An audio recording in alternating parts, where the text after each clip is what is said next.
Tim is planning on going over with us tonight, or if there were items that I just didn't notice before. But just a couple of policy questions that I know are going to be enforcement issues moving forward, and I just want to make sure that we understand what's in the ordinance sometimes. So on page 6-6 under general standards, there's section 11.06.63, and then there's letters B and C are two of them. The first one is on-site storage of recreational vehicles, and the definition in the zoning in the new code, recreational vehicle is a camper, basically, whether it's a trailer or a motorhome. The number I don't have an issue with. Most people are not going to have more than 2 recreational vehicles. But the thing I did want to call to your attention is that it does state that a recreational vehicle shall not be stored in a building setback as established basically in the zoning district. The reason I call that out is, for example, in a residential district, typical setback is currently 25 feet. So pretty much typical residential lot, that's anything between the front of the house and the sidewalk. If you drive around town, you'll probably notice a fair amount of people who do currently store their camper in their driveway, or they have a pad next to the driveway where they store that camper. The way this is phrased is if it's anything basically in front of the house, it would not be permitted. On a personal level, as a planner, I love that regulation because it helps clean up the city. Obviously, there are sections where some people have them covered in tarps and they can be a little bit of an eyesore.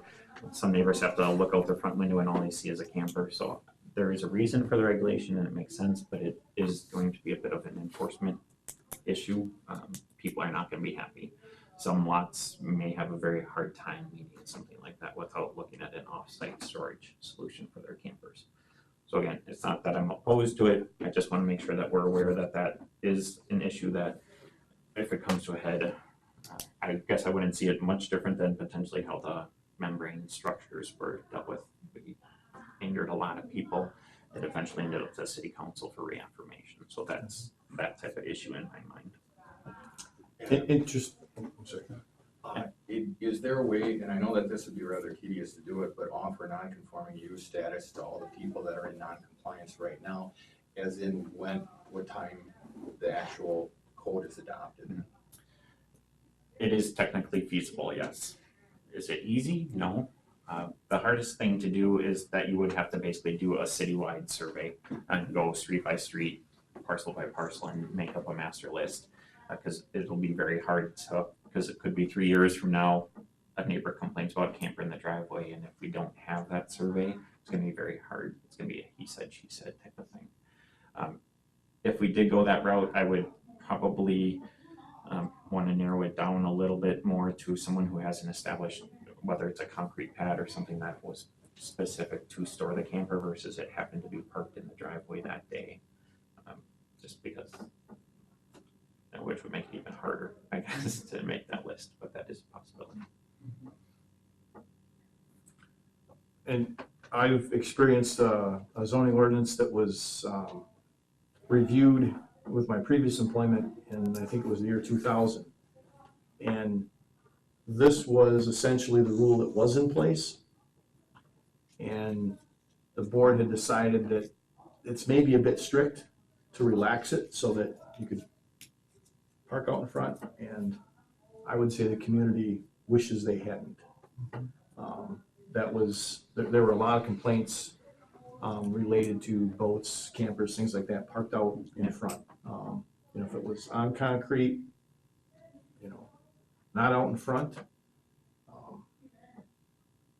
it certainly changes the whole curb appeal atmosphere of the neighborhood. Definitely. Yeah. I agree with it, but I'm always thinking that let's say I'm a resident, I'm not aware of it, and I go and buy a camper. And I'm thinking that, I park it in my driveway or in the, inside of my driveway. And then all of a sudden I get a complaint and I come to you, now I gotta sell it. I mean, how do we get people informed of these that are, it's hard to say, well, you should know.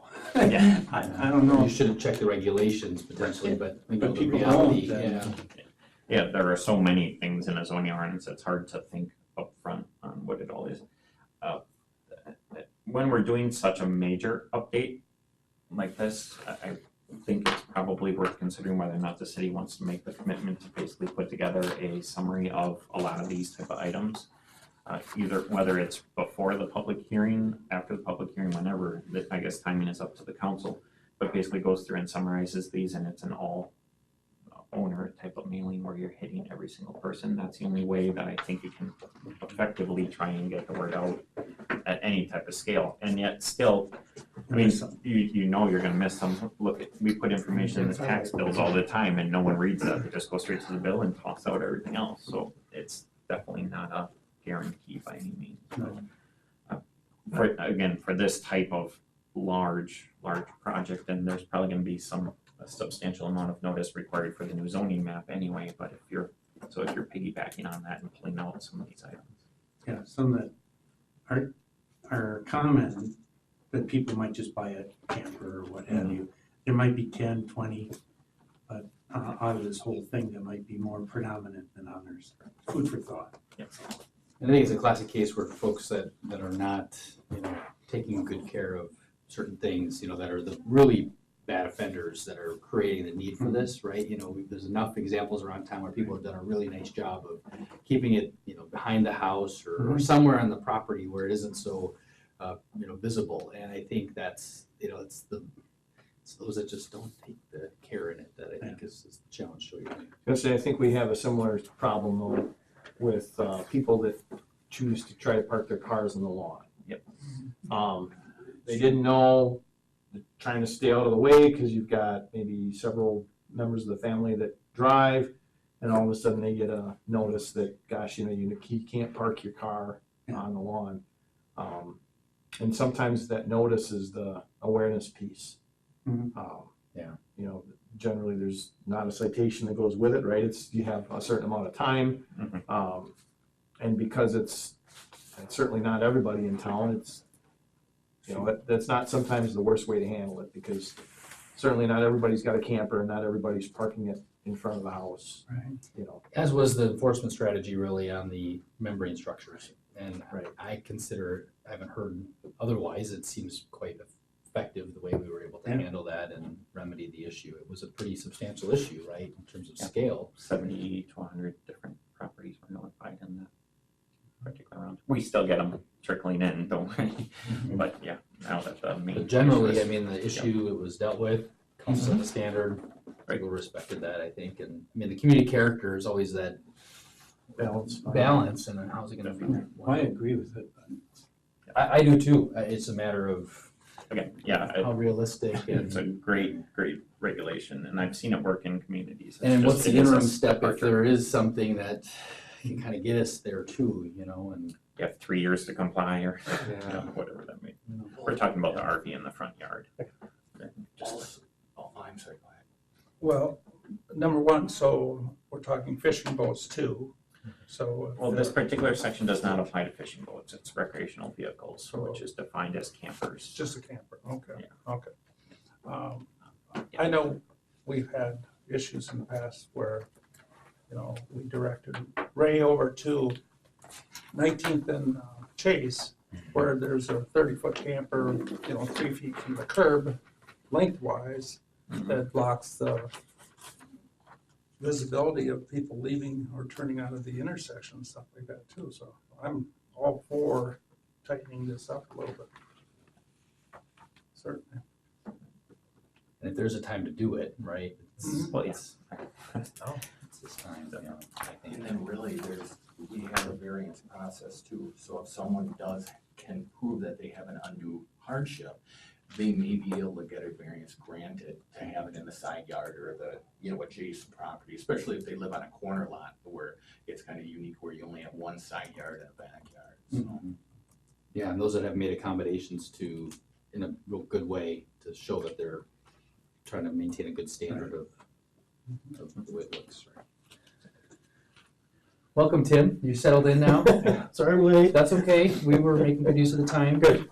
Adam just said we're on 6.6, or page 6.6. So we're now that you've got your bearings, you want to Okay. turn it over Tim? Like Okay. I said, I was just filling time. Were with you the- going through this or? It was just a couple items I noticed in my review that are the type of policy decisions I thought needed to be discussed. Okay. It was a couple of verify ones where you have verifying highlighted.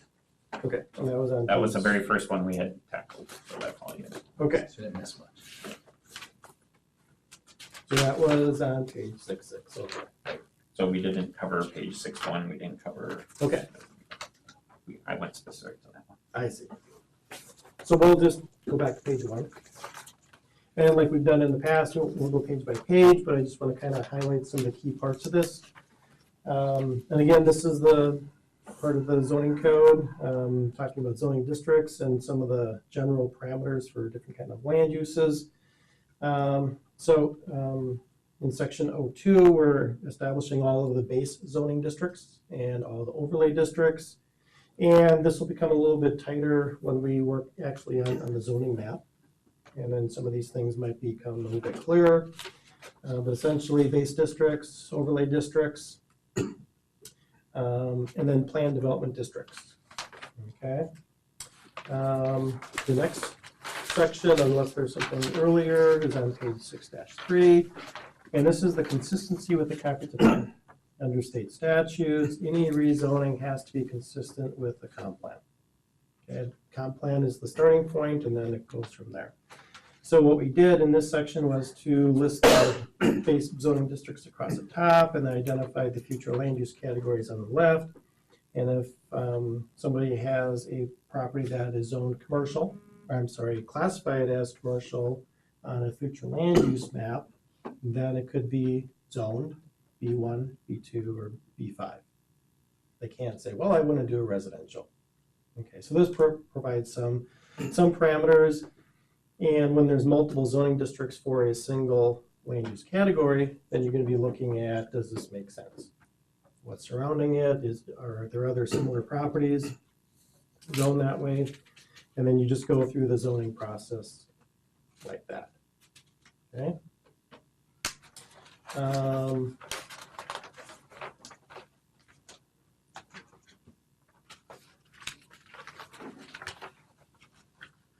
Did you want to establish in 6-2, item 6, 8th Street to a certain location? Yes, and that's going to be fleshed out on that map. We're not sure what that form is going to take yet. Okay, I wasn't sure if you wanted to establish that today. All right. Nope, Good. nope. Thank you. Okay. And then if there isn't anything else, we can go back to 6.6. So, did you talk about what subsection? A and B? Just B. Just B. I didn't think the use of a recreational vehicle was that controversial. I assumed the city did not want people living long-term in a camper on a piece of property. Yep. In Yeah. 6-3A. Subsection So in the past, we've had variances for that. A. During construction, You're right. yes, yeah. And I don't think this is intended to prevent someone from being able to live in a camper while they're building a home, for example. And actually, we'll get to that. Okay. Yep, but we won't forget it. Okay, subsection C talks about parking of commercial vehicles. You know, somebody's is a contractor, or they work for a contractor, they work for heating, plumbing, whatever. And this allows them to bring one truck home and park it on their property. Anything beyond that, it's, that's a commercial use. And I put verify there because, this is can be one of those policy issues. The one thing I will note is just for reference, our current ordinances, I don't think it's in the zoning code, but you're allowed to bring home one semi-tractor and park it on site. It does have to be on private property. It does have to be on a paved area. And it cannot run during certain hours of the night. So that's more lenient than this. There's no conditional use process to do that. I did talk with our ordinance officer, at least in my time here, there's been one issue where someone was basically parking on the street and or starting it up. at like 3 a.m. to leave earlier. So this would be more restrictive, basically all those, if you're an owner operator, semi-driver, for example, if you're trying to bring your tractor home, you'd have to jump through the hoops of the conditional use, the way this is phrased. Whereas today, you can just do that as long as you're respectful, basically, to your neighbor. I know that is one area that probably the alders get calls too on from residents, that, you know, not a tremendous amount of them, but enough to bother neighboring property owners. I would suspect that the regulation as proposed here is a bit more inconsistent with how most feel in the community, but certainly don't have full confidence in that. Does anybody have any opinions? Your reference was just the tractor though, not the trailer. Correct, yeah, you cannot bring a trailer home under current ordinance. Well, that tractor by itself exceeds our road limits. Mhm. So, you know, I never even thought of it from that angle. even though it may be allowed by zoning, they're violating because they're not making a commercial delivery. That tractor by itself is inappropriate to be on the local street. Interesting. I had one opposite, would be parked opposite Assumption parking lot. And during the day when they dismiss, and so you got, and it's running, and it's vibrating a home next to it because it's running a diesel. And so we talked to the driver and he moved his truck to the football field area. But that's always a situation, it might be a safety issue too. Where cars are it's a narrow street, you got this big truck and you're trying to pass and kids are leaving school, it's a mess. Quite a bit wider than a vehicle parked on the side of the road. Yeah, that, currently, they cannot park on the road by our ordinance, so that should Yeah, not so be either, yeah. But if they're not allowed by weight, do we even want to allow it as a conditional use, I guess would be That's, a policy question. yeah, that's a good policy question. I've gotten complaints from Joe Hokamp, Marion's husband, about a semi over there, and then I know they do have them on Saratoga on 16th or Saratoga and 17th Street too. And the same thing, you know, on a January day, they get started up a couple times during the night and they're running for an hour and a half. I do tend to favor some flexibility addressed by policy of a conditional use. I know the home I bought had a previous owner, had a semi in the front yard, I guess, the entire time that the previous owners lived there, and it just really irritated the entire neighborhood. You know, and on busier streets, it can be an eyesore too, if it's not just the other nuisance issues that people are concerned about. You know, But I do feel like there may be parts of town where there is some question of, you know, there's the kind of zoning where it may be more acceptable in other areas. Right. Are you thinking about larger lots or on a collector or It's on materials? truck route. I think adjacent to, your larger thoroughfares and things, yeah. Scott, can you put the little stopper Just in down case just to make someone wants sure? to come in. Yeah, Oh, okay. so nobody thinks that we're close. Thank you. Yeah, if you did it either as a minimum lot size or a minimum traffic count or a minimum road classification are the only options where you could apply for it. Potentially by permit only. And set some restrictions that way, I don't know. But yeah, Personally, that's how it mine reads is- now, is it would be as a conditional use. Yeah. So they would have to go through a public hearing, I think that's the be most approved by appropriate. council, notify their neighbors. So whoever gets to deal with that public hearing is gonna have some good conversations. Well, and again, with that particular topic, again, that vehicle isn't, it's overweight to be on a local street. Yeah. Right. If it's a local street, if it's a, part of our connecting highway system or whatever, that'd be different.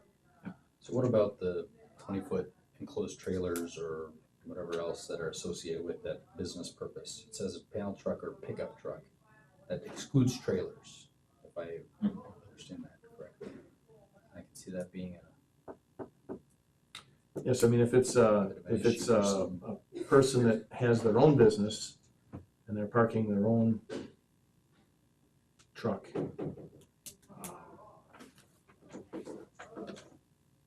and I could see not having someone bring home the company's vehicle type of thing if there's more than one that.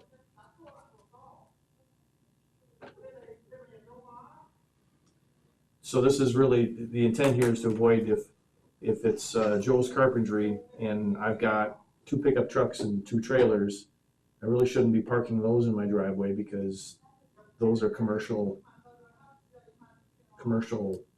assets and really don't belong in a residential neighborhood is what we're getting at, right? And by and large, I mean, your, lot sizes are fairly urban. I mean, they're relatively small. You have a couple vehicles, and you throw in the commercial pickup truck, and then you add a trailer, and it just becomes where you put all of it. Sure. So on the smaller lots, it just becomes a matter of practicality, and then if you allow it, then it just creates problems. Yes. I look at businesses like, say, Wiggins Landscaping, where they have 3 or 4 trucks and a bunch of trailers, and I would assume they're zoned residential. I mean, it's off Rosecrans, but that's quite a large area. I don't know what he's got for acreage, but it must be 3 at least. Yeah, 3 I'm acres of not land. familiar with that one, so I don't know for sure what it's on. Rosecrans and 12th Avenue, 13th Avenue. I'm guessing that would be residential.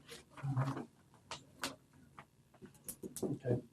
Do you want to make any change for trailers, or just kind of see how it goes? Not advocating for it, Okay. more or less, I'm something just to trying think to, about. yeah, from Sure. a consistency standpoint, trying to address current situations that people might be accustomed to. Mhm. I think could become a sticky issue. So, but to Adam's point about addressing maybe a kind of a running list of some of these bigger issues for clarification Yep. before or after the public hearing, that might be one to denote is related to the trailers. Okay.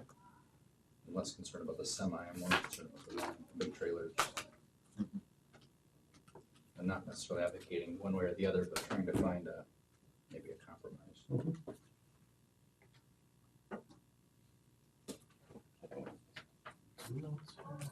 Okay. The other one to talk about potentially, I'm not sure if you have a problem with this, but sometimes if you have an accessory building, it could be, a garage or some kind of workshop. Oftentimes there's a bathroom in there. And then that bathroom turns into kitchen, and then it turns into somebody's living there.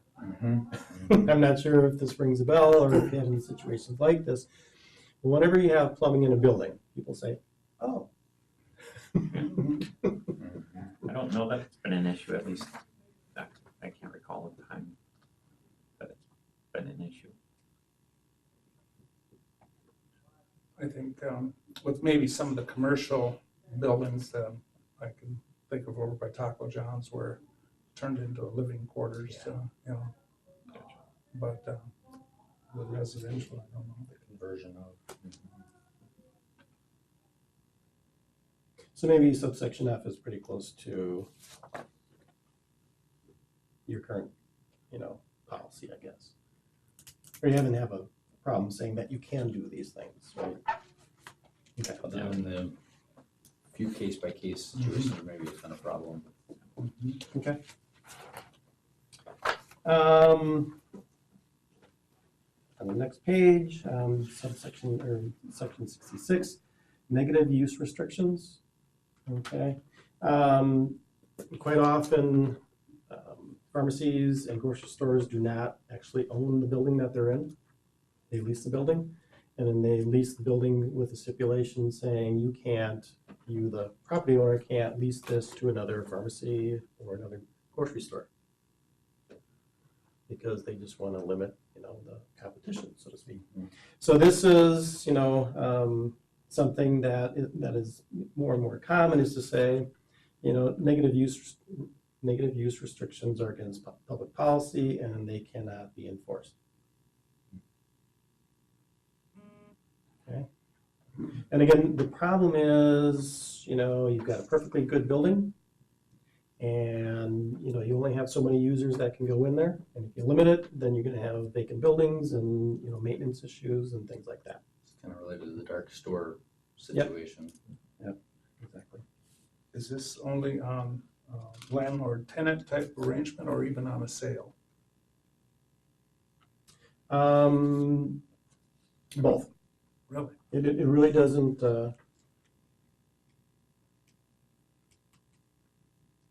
differentiate between those two different options, leasing or sale. Is that something that we could actually enforce? Because I mean, to me, there's a non-compete type of agreements that are generated quite often. Right, and this kind of talks about this, you know, quite often when you have a larger shopping center, you know, there they have a non-compete saying, you know, we will only, you know, lease a portion of our store to a grocery store. We will not lease it to another grocery store or to another pharmacy. That's quite common, and that's not what's being prevented here. Okay. It's just to say that you can't prevent, you know, a competitor from buying a parcel or leasing a parcel for a, you know, valid purpose. So Cops Food Center, which has, and Shopko, the plaza, have a book of this many restrictions on the outlot in front of it, the Shopko Plaza 2. In that scenario, as the developer, the buyer wanted to sell that portion of that property off, you're saying that it would, by having this piece in place, they wouldn't be able to enforce, there wouldn't be a legal standing for the buyer to be prohibited from doing what they wanted to do with that property. And today, we don't have any negative use restriction in our ordinance or our code, I would suspect. Yeah, not say, short of the zoning, I mean, yeah, you couldn't buy it and put manufacturing business there. Yeah, short of zoning, sure, yeah. But yeah, we don't have anything that says you can't have the same use next to each other. There's some state law, like on lending, the predatory lending uses, for example, they have separation requirements. That type of regulation is somewhat common, I guess, but not, I've never heard of a community saying that if you build a CVS building, lease it out to CVS, that they can't turn around and rent it to a Walgreens if CVS moves. And that's, I think, what this is trying to prohibit. Correct. And that's how you end up with situations like on Marshfield on Central Avenue. You've got Walgreens moved 3 blocks away, and old Walgreens is sitting there vacant. And I'm guessing it's partially because they have one of these type of agreements that says you can't. It's a weightlifting gym now. Oh, Oh, okay. they finally They did got it fill it? occupied? Okay. Yeah, interesting, but it's sat there vacant for Yeah, so forever. long, yeah. Well, I tend to favor it, I mean, we looked at a not named site, site opportunity for a developer, a project in Rapids, and it's going down the street now, likely because, they couldn't, cops prohibited their use out there, and so therefore that land is sitting, and it will sit until something like this gets adopted. This is actually retroactive to all agreements. I see that prior to the effective date of the section, which.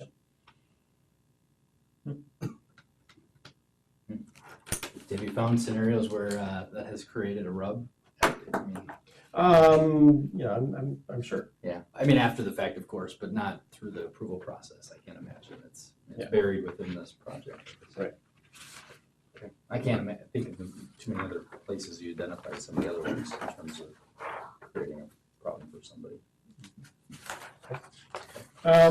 Pages 8, 9, and so on and so forth, they relate to dimensional standards. And there's a lot of narrative here, but the actual nuts and bolts, the actual numbers are gonna be in that matrix that we'll look at next time. So we'll look at both the text and those numbers at the same time. So I guess I'm saying is we're gonna skip until page 15. Can I ask one question on? Sure. In a lot of the sections, for example, on page 9, under 106B, you're referencing the county highway width maps. Yep. I guess I'm not understanding why a Wood County map would apply. We have our own official map that has right-of-way widths for future. So it may be a 60-foot right-of-way now, but our official map shows it as an 80-foot. Is that what you're getting at? Those are actually two different things. Maybe I'm not understanding. Well, an official map is intended to do multiple purposes, one of which is to show future roadways. Mhm. Okay, but when you're looking at expanded right-of-way, okay, that's the role of the county highway width map. And the county adopts it for all of the jurisdictions. All right, So if Wisconsin Rapids had a, 80-foot right of way and they wanted to be 120, then that would be amended at the county level. Does that make sense? Have we done business that way? I don't think so. I'm thinking, our official map has been, in the situations where it's become sticky on surveys and such. Because that's basically what we use the official map for in a lot of situations, Okay. is expanded right away. Well, And then we require subdivisions to be consistent with that, so that it requires dedication at the time of subdivision. Right. Okay. Or I guess I would CSM, just assume we're allowed to do business that way. would hope so. Based on the way Tim explained it, I'm just wondering. we'll double check and Okay. verify Yeah, that. that would be great to know. Could be a, It could would be a be big news to thing. me, Yeah, too. it could be a big Yeah. thing, Okay. Good question. One of those random things. It's not so random, it's an Yep. important one. Page 15. Section 141, site restrictions. Basically, if there's something on the property that's not, identified, but poses an environmental constraint, the zoning administrator can basically put a notice on that property to say there's an issue here, and until that issue goes away, it can't be developed, or that portion of the property just can't be developed. Even though zoning permits it, there's something that just prohibits it. Okay. Next page, 16, 142, all the way up to 147. Pretty standard. 148 is coming out of your current code. And I'm not sure if this is an issue with some of your heavy industrial operations, vibrations. Vibration has, well, I can't say it's not an issue, but we don't get complaints on vibrations, at least I Okay. never have. Haven't had any enforcement issues. The noxious fumes and smoke, yes, definitely. We have one user right now that we're continuing to work with. Okay, so basically what we do in the zoning code is point elsewhere to the municipal code where it's actually addressed. Okay.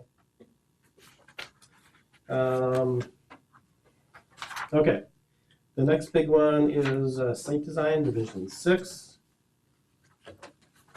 So as part of the as part of the land use matrix, we identify those land uses that have to submit a site plan of operation as part of their project, okay?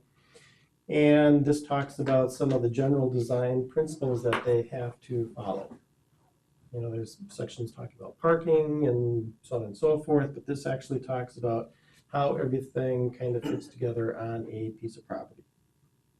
So the Plan Commission is going to be looking at these various factors and making a judgment as to whether the site plan as designed accomplishes these things.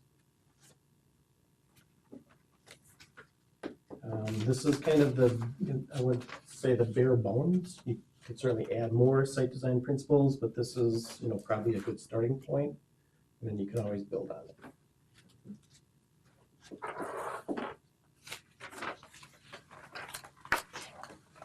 Okay.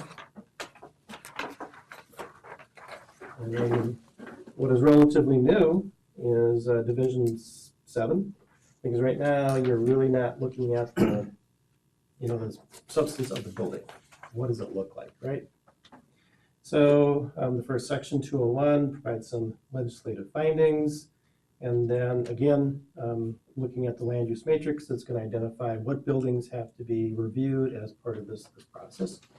And essentially it's everything that's not agricultural or single family or duplexes. If it's multifamily or commercial industrial, it's got to go through this process. Okay. I enjoyed it compared to not having anything today. We talk a lot about character and construction, and just hopeful that others do too. So we have 13, things that are going to be kind of like a benchmark. Some of these are prescriptive, and some of them are more of a concept. And you're going to just have to make that determination. For example, number one is kind of a concept. You know, you're looking at something that is, you know, I don't want to say subjective, but it is, you know, in the eyes of the beholder a little bit. Same thing with two. Three is more prescriptive. It's basically saying you need to do this as part of your overall project. It has to have 50% of building materials meeting those criteria. And another way of rephrasing number 3 is that's almost a non-metal siding. Yep. Regulation.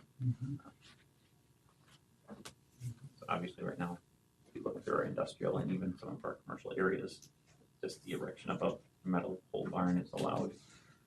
And this, something like this would prevent that. The one I hear the most is the 8th Street Auto, I think it is, right? Or, no, sorry, R&R transmission. Yeah, there's no masonry on that. Yeah, that's just a metal structure. It doesn't, Yeah. in my opinion, it wouldn't meet number 1 because it's not compatible with the surrounding land uses or type there. And then it's, obviously it's all metal, so you would need to have brick masonry glass on the elevations. Just the front, just the street size yard though. Yep. Yeah, and then a portion of the sides, 25% down the sides would also have to have that. And, you know, I mean, one of the reasons why communities do this is because once a building is built, it's there for a long time. And people come and go. You know, people move out, businesses come and go, and you're stuck with the building. So building, you know, something that's going to be, you know, an asset is what you're trying to obviously achieve. So. But it's also a productive opportunity for design guidelines to be put at the front end as opposed to, can you incorporate this, can you incorporate that into their design after they've spent a lot of money on design costs and things. Yes. And it also gets to the heart of what people, I hear consistently, is, you know, people wanting a higher design standard in the community. And as you said, they're there for decades, centuries sometimes. And here again, you know, these are kind of the, I would say, minimum standards that you might find. And, you know, you can certainly add more, you can, you know, tweak these, but this is probably a good starting point for going from 0 to something.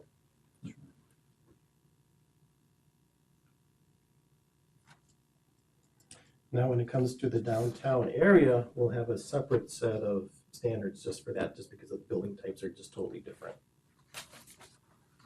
Okay. So that was a real quick run through of that article. And, you know, again, we did skip some sections talking about the conventional standards, but we'll come back to that. And it'll make more sense when we're looking at both of those pieces side by side. Any comments, questions about that? Okay. So the next thing on the agenda item, or on the agenda, is to talk about the comp plan. So the city adopted a comp plan pursuant to state law back in 2009. And by statute, comp plans are to be updated every 10 years, but they can be updated as often as you want between that 10-year period. And the reason why we're talking about comp plan again is because we're going to be looking at a new zoning map. And again, everything flows from the future land use map, which is in Chapter 7 of the comprehensive plan. And just for your reference,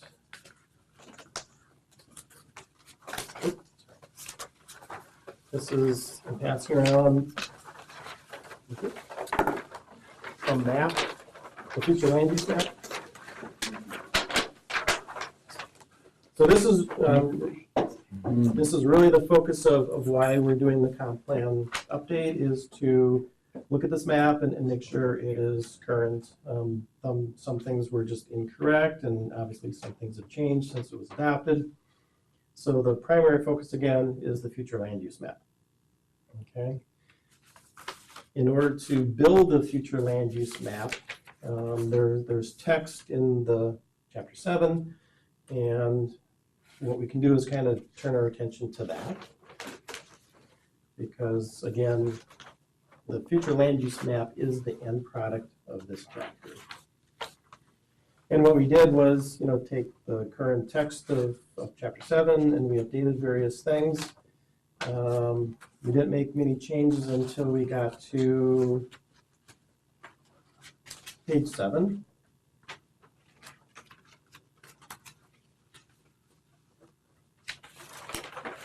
I do have one comment on the future land use map. Okay. The, under the legend, I think the proposed Highway 54, that should be, those last two words should be east arterial to be consistent with the transportation plan that was performed by the DOT. Instead of bypass, east arterial. And that's probably shown on your official map. Should be. It is on the official map. I'm not sure if that's how it's labeled, it's east Oh, yeah, arterial. that I couldn't tell you. But to be consistent with the DOT study, I think it should be east arterial.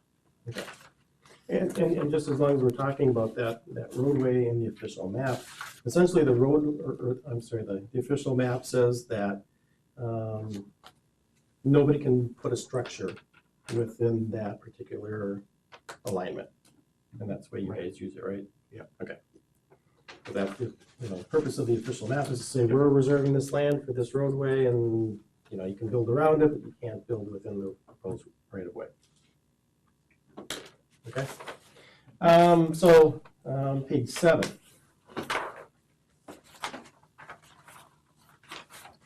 The starting point for the future land use map is the existing land use map, and what we did was to simply, use the existing inventory that was done in 2008. I'm sure things have changed, but probably not enough to really have a real significant effect on the future land use map. Okay. On page 8, we get into the population projections because population growth obviously impacts how much land you need for various kind of land uses. So on the bottom of the page 8, we reference the Department of Administration projections. And actually, if you look at their most current projections, or the projections that were done previously, they show a declining population growth for the city. Okay? And that's basically what they did, was to look at the trend from the census from like 1980 to 2000 and 2010, and it dropped. But since 2010, the resident population has been growing. Okay.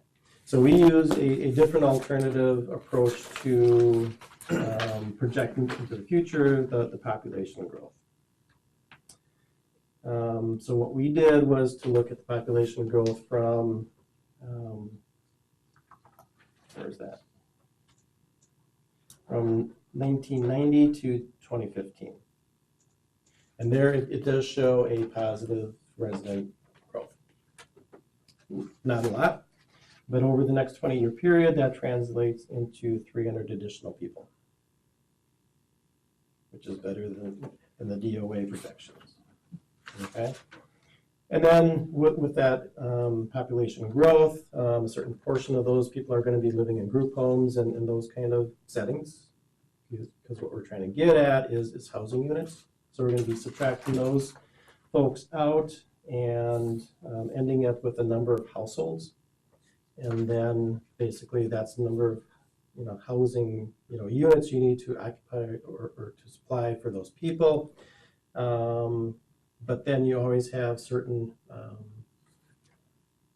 housing units that are going to be vacant. They're going to be for sale, they're going to be for rent, they're going to just be vacant, they're going to be whatever. So you're going to have an additional amount of them above and beyond the actual number of housing units that you need just for that vacancy. The other thing that kind of impacts the number of housing units is on page 10. And that graph basically says that fewer people are living in each housing unit because they're not having as many kids, they're living longer, they're living alone, they're not getting married. So what this suggests is that even if you did not add one new additional person, you would still have to have more housing units just to house the same number of people. Okay, so that fact plus the additional 300 people translates into more housing units. Okay. So you're going over the next 20-year period, we're going to be looking at land for 703 new housing units. Again, for that population growth and for the declining household size. Okay. That kind of makes sense where we're going with this.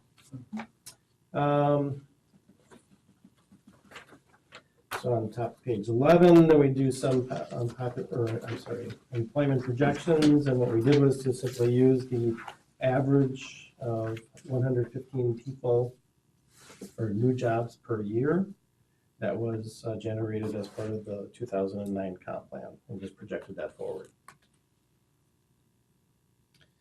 And then we take those population projections, housing projections, and employment, and then we project how much additional land is going to be needed for those things over the next 20-year period.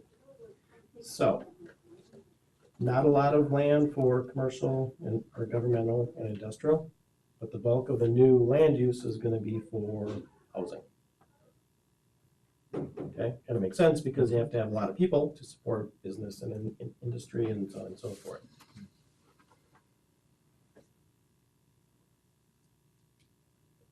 Okay.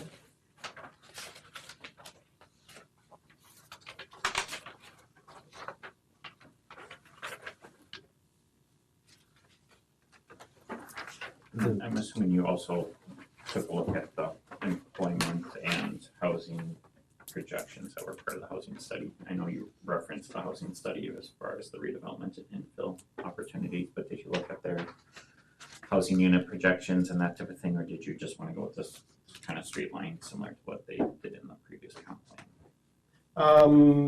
We can certainly do that. Like just referencing both, it might be helpful. Yeah, it might just be a good comparison if nothing else. Okay.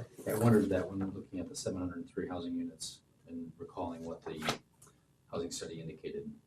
I think that would have been on the low end of what that study called for. But that did a little more, and that was looking at some specific employment opportunities such as the hospital and things like that projections. So it would have been more than that straight line projection. Right. And you know, obviously, you know, governmental policies has a lot to do with how fast or how slowly a community can grow. But there's only so much you guys can do.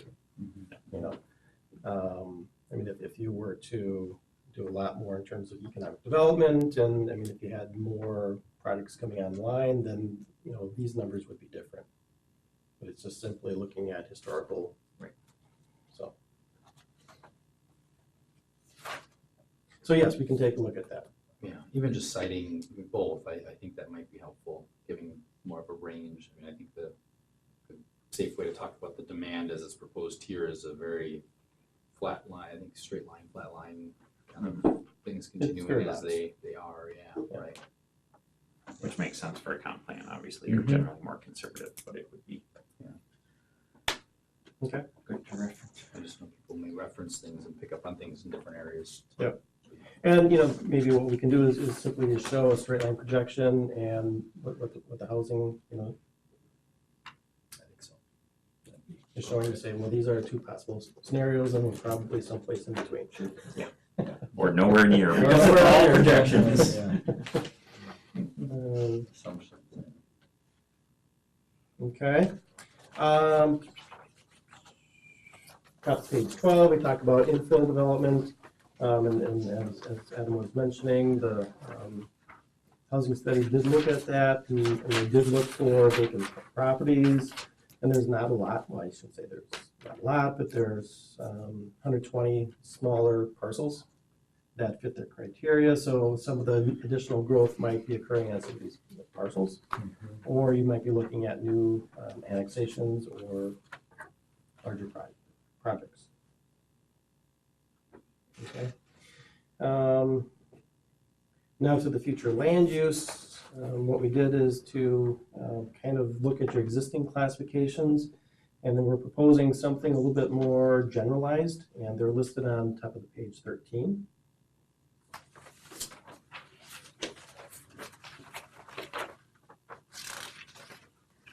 And again, if you kind of want to compare this to the map itself, the existing future land use map, some of these are going to be carried forward.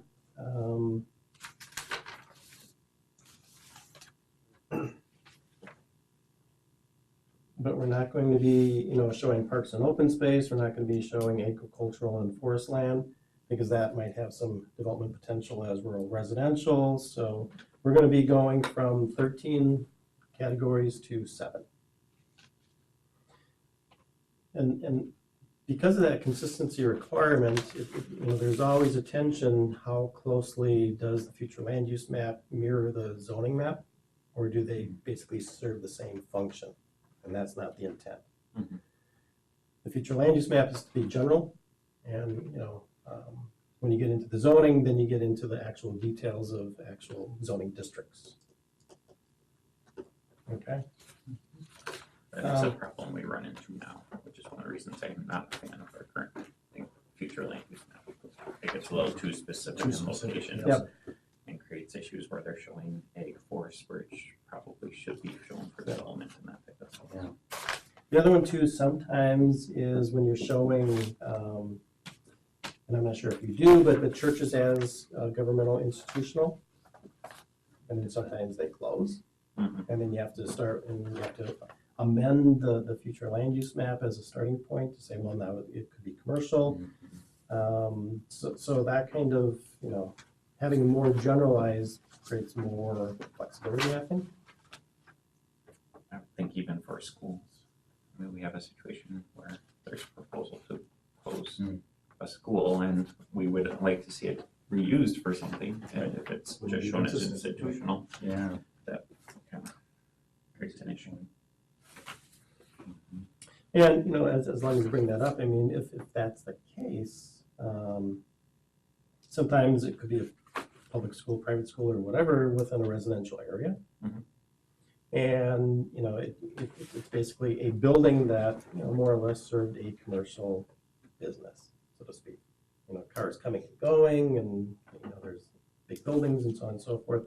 So what can be done is to include in the zoning code itself a special category for reuse or conversions of an institutional building for commercial or other institutional uses. Because the question is, well, now it's in a residential district, and it's a big building, big parking lot, within a single family area. What can you do with that? Not much. So having that as a special category for, actually built into the zoning code is one way of dealing with that kind of situation. Versus just relying on something like a planned development district.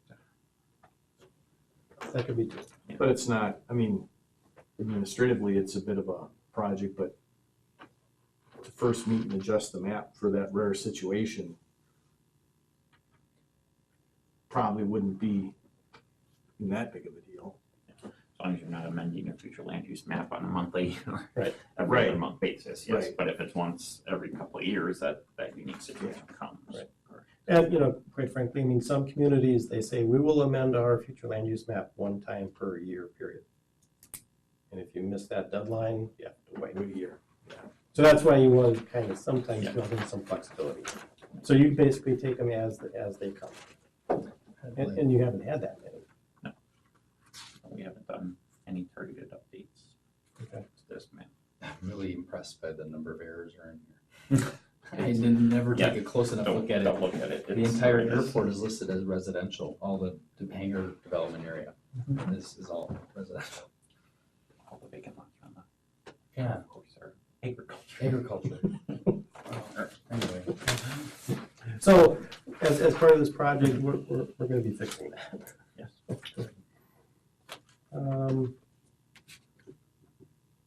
Okay. Anything else on the land use, classifications that we're proposing and the end goal of updating the future land use map? The other part of the chapter is a listing of goals, objectives, and policies, and these start on page 15. And, quite honestly, you're talking with Adam, these seem to serve your purposes fairly well. And we can always amend, we can always add to these, but that wasn't our primary focus. Yeah, but certainly if there are any items that feel are missing, if there's an initiative that you're pushing or a part of and you don't think it's adequately addressed in there, are easy enough to tweak and are, I think for the most part, they're very vague in general. So Yes, they I mean, don't if get a you lot of would look detail. at any, I don't want to say this, but if you would look at any comp plan, you would see, any number of these as just being something that are just sound principles. As opposed to listing them in this one? No, as opposed to getting very detailed. Oh, okay. And sometimes, the more things you add, you just tend to forget about them, quite honestly. I mean, if you look at, the wish list of, things that were gonna be done as part of the comp plan, following it, you look at that and it's like, well, we don't have time for all of these things. So, there's nothing wrong with being short on words. Because here again, it's always expressed as part of the future land use map where the various land uses are gonna go.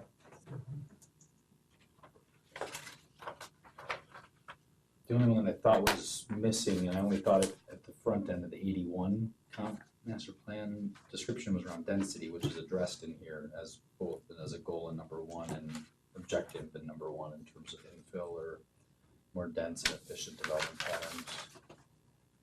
It's also somewhat of a trend too that's here today and may be gone again tomorrow.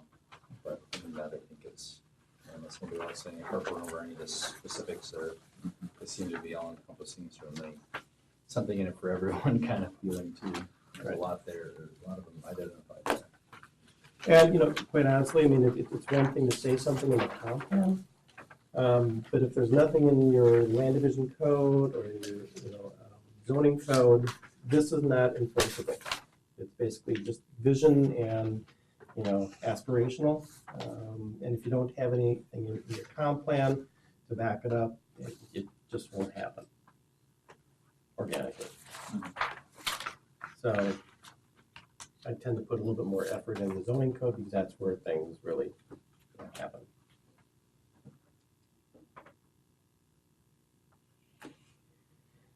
And I think, thinking back to the number of months we've spent on the chapter, there's nothing stuck out to me as being excluded from our zoning process.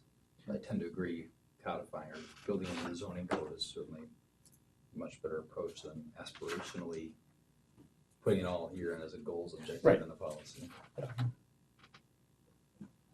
Anybody have any comments for that? Yeah.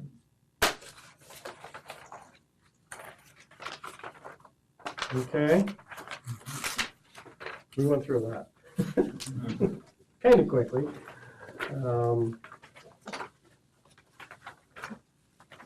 So at the next month's meeting, we're going to be, presenting you with a proposed future land use map, correcting some of the obvious errors, and making sure that there's going to be enough room for that additional number of housing units.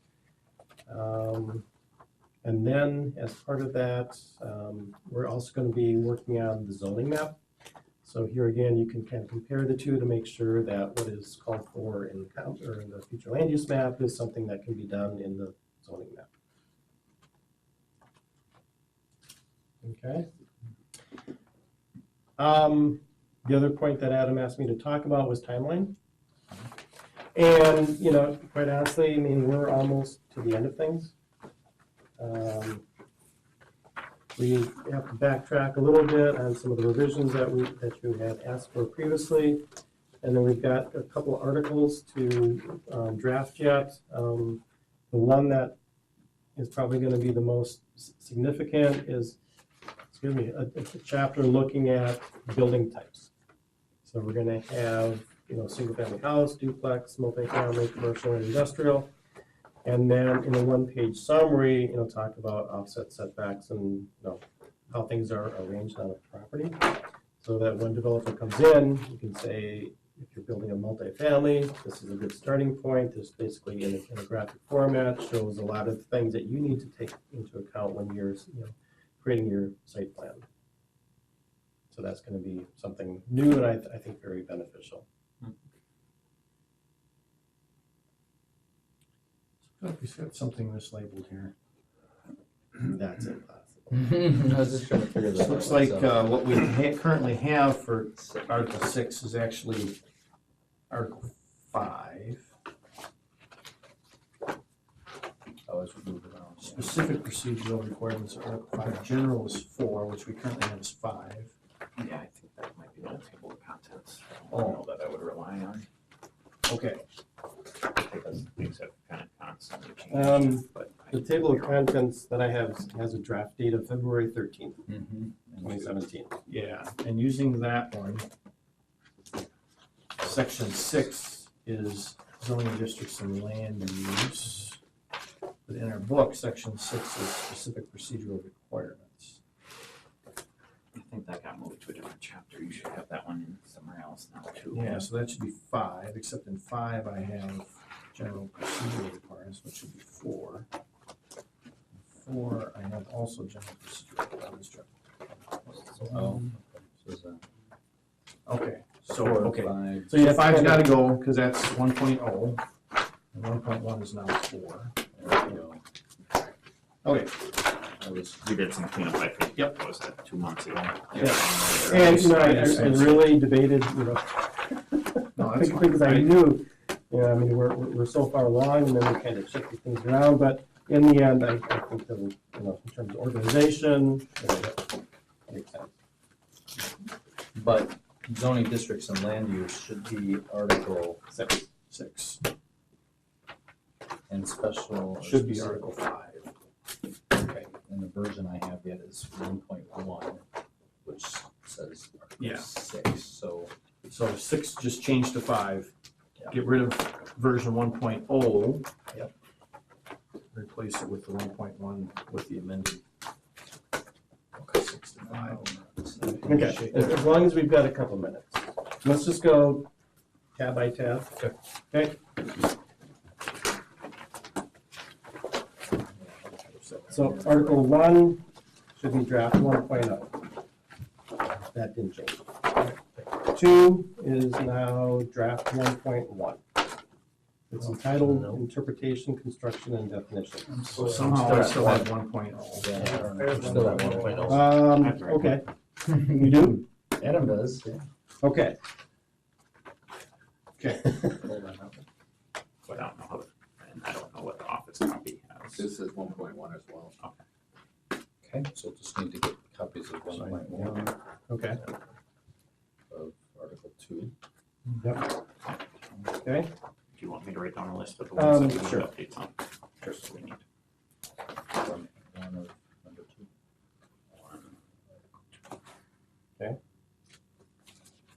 And then Article 3, I've got draft 1.2. Yep. Article 4, 1.1. General procedural requirements. Article 5. I got 1.0. Should be one. Should be 1.1. That's where we took it 1.2? out. 1.2. There's a 1.2. Okay, I've got a 1. Without this, unless, It, 1.2, Article 5. okay. So Article 5 should be what? 1.2. Okay. And it should be actually labeled Article 5. So this is Article 6 yet? Yeah, That's that's 1.1 then, Should yeah, so we should need a new one.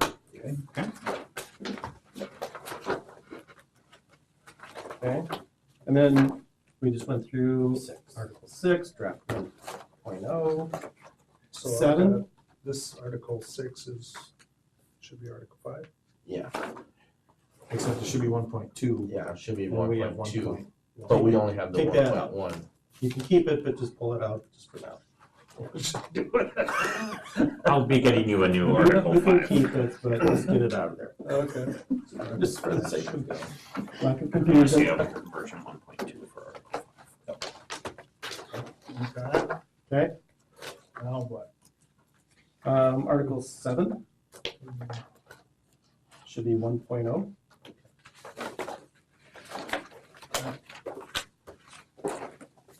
Article 8, you don't have yet. Okay. Article 9, 1.1. And we do have some edits to make. There were some comments that were submitted as part of a different meeting or separately, wasn't it? I don't have that one person. Everyone else had that.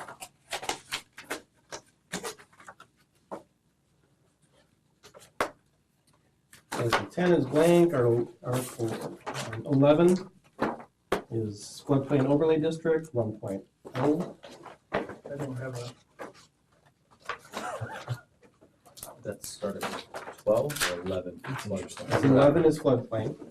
I got floodplain overlay in 12. Yeah, me too. Yeah, I don't have. Okay, so Adam, But you said what version was that? I got 1.0? 1.0. Yeah, there's two. in 12. Yeah, it says 12, but we put it in Yeah, 11. Okay, so there's another version. Yeah, So so I'll be getting 1.1 that's So been that should- created. That 12 should go to 11.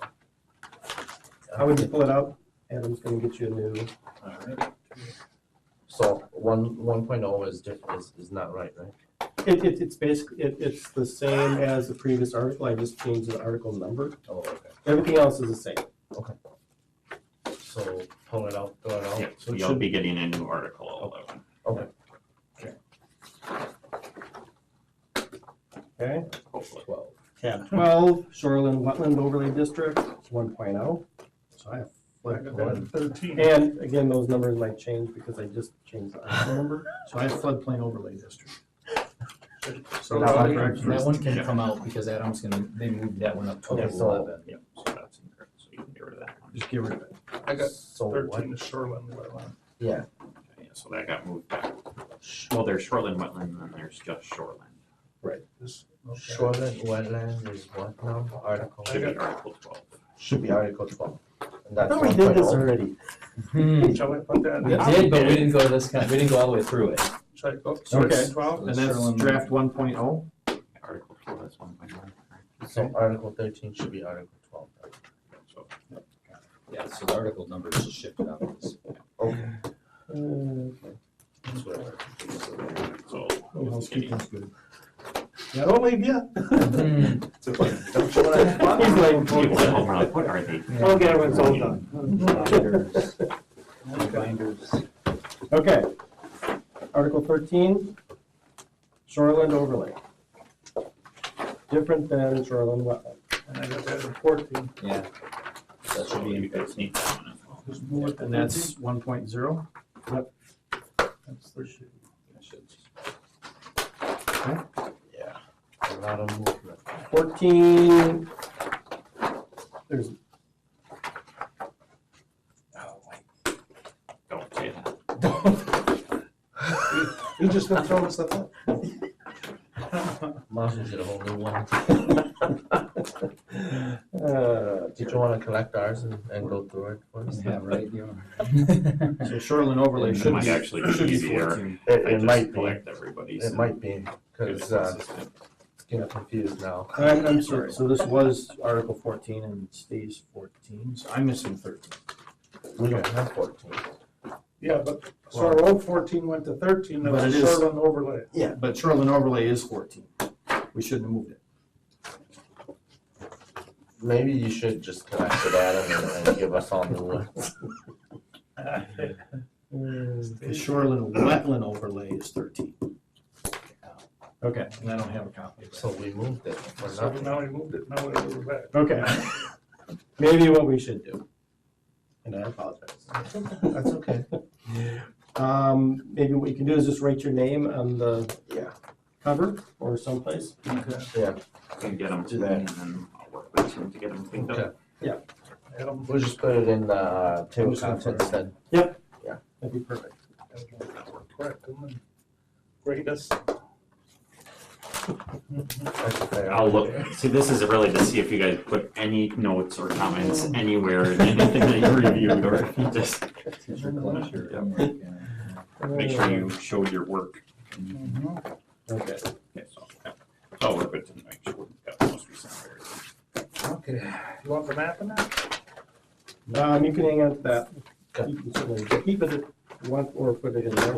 That goes somewhere else. I could have put it right there back.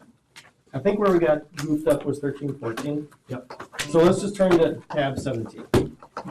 As a group, I think we can verify this, landscape and buffer yards, Article 17.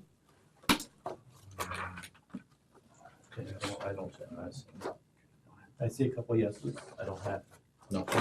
Okay. Yes, 1-0.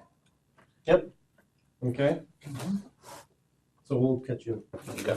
18 is parking and loading, Yep. draft 1.1. Yep. Outdoor lighting is 19, draft 1.0.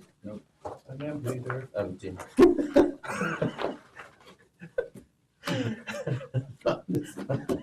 I'd rather be all right or all wrong. Well, I think we know where we are. Little, somewhere in the middle. Okay, alrighty, that's okay. Article 22, reasonable accommodations, draft 1.0. See, we I've got 21 as nonconformities. What about 20? I skipped a couple. Only because I just wanted to end on a good note. 20 is 20's 20's reserved. observed. 20 is empty. 21 So then. 21, I have draft 1.1 nonconformities, is that correct? I have that also. I I got don't 1.0 have 21. non-conformities. There's a 1.1 available. Yeah, I got a 1-1. 1.1. I don't even have Is that one the for office one? 21. Yeah, it's the okay. shareable. We're looking at What's 21, that? right? That's the office Yep. copy. Yeah, I don't have Which is different than mine. Okay. Okay. Alrighty, well, So if you can send me, I'll take all of them, if you can just send me a revised, table of contents with the, that is correct with the current version, and then I'll cross-reference it, see which ones I have digital versions of, and get some digital versions. the other plan is I could just take them and do it, and then mail them back to you.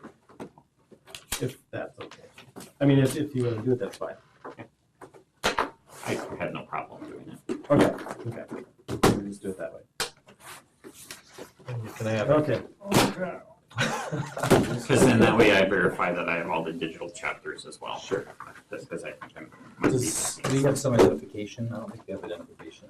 I don't know if he's got notes in his. So. Oh, he's got it. I've got in the back of my cover, I've got Very good. back of the inside Oh, cover. Alright, as long as I can find it somewhere. Thank you.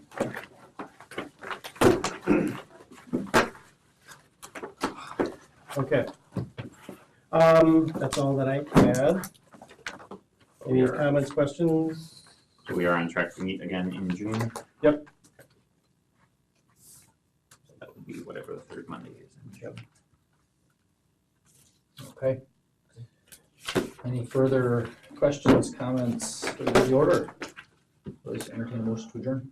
adjourn? A motion by Lee, second by Ferkey. Any discussion on favor? Aye. Aye. So, any opposed? Stand adjourned.